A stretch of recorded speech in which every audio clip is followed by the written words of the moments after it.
नमस्कार. विनास किचनमध्ये स्वागत आहे आपलं. चला, आज आपण मुलांच्या नाश्त्यासाठी रोज रोज तेच तेच खाऊन कंटाळतात म्हणून काहीतरी वेगळं तयार करूया. तर इथे मी ना मस्तपैकी सामोसे तयार करते. मटार पण मार्केटमध्ये भरपूर येते. आपण मटारीला जरा उकडत ठेवलंय आणि इथे बघा 2 वाट्या मैदा घेतलाय, चवीपुरतं मीठ टाकलंय, थोडासा ओवा टाकलाय, 1 चमचा तूप आणि 2 चमचे थंड तेल टाकून सगळं व्यवस्थित मिक्स केलंय. हे बघा, असं छानपैकी अशी मूठ वळते ना, तसं वळलं पाहिजे म्हणजे मोहन लागले व्यवस्थित. आता थोडं थोडं पाणी टाकून आपण जास्त घट्ट नाही जास्त पातळ नाही असा डो तयार करूया आणि असा आपण हा मैदा मळून घेऊया. तर बघा, छान असा मैदा तयार झालाय आपण आणि मळून पण व्यवस्थित घेतलं. जास्त पातळ नाहीये, जास्त घट्ट नाहीये, आपल्या हाताला चिटकत नाहीये. तुम्ही माझ्या चॅनेलवर नवीन असाल तर माझ्या चॅनेलला लाईक, शेअर आणि सबस्क्राईब करायला विसरू नका.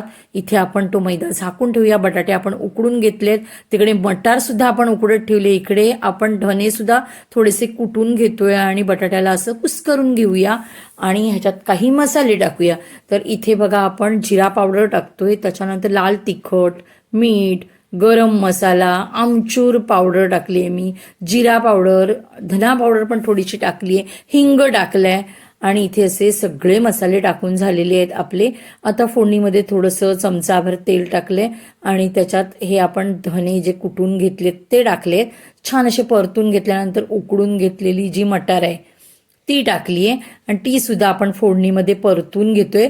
मटार शक्यतो उकडूनच घ्यायची म्हणजे मग ती व्यवस्थित शिजली जाते, नाहीतर मग असं फोडणीमध्ये थोडी कच्ची राहते, म्हणून थोडं उकडून घ्या. त्यानंतर मसाले आणि हा बटाटा आपण व्यवस्थित मिक्स करून घेऊया आणि छान अशी आपण ही भाजी तयार करून घेऊया जी आपल्याला सामोस्यासाठी लागणार आहे.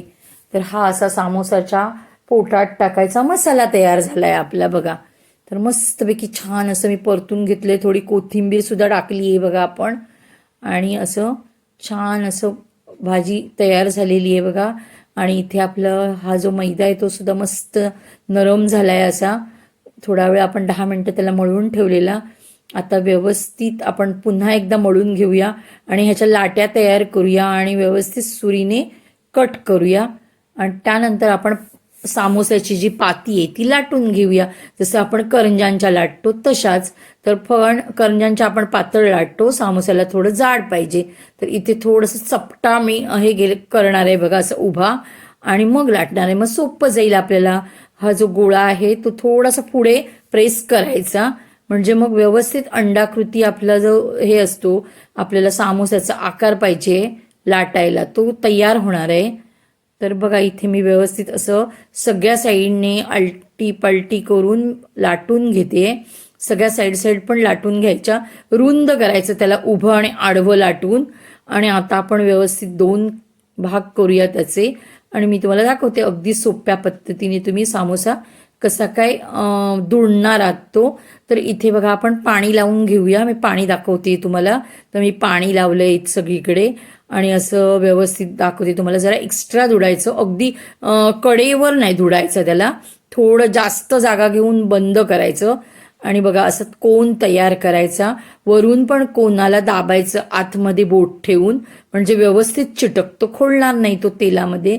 आणि त्यानंतर आपण भाजी तयार केलेली ती भरली आहे पोटामध्ये आणि असं हळूहळू हळूहळू असं आपण चिटकवत यायचं. आणि इथे एक आपण दुमड मारायची, दाखवते मी तुम्हाला. ही बघा, अशी एक दुमड मारायची आणि व्यवस्थित सामोसा बंद करायचा. आणि आपण बघा इथे व्यवस्थित सामोसा बंद केलाय. खूप सोपं आहे.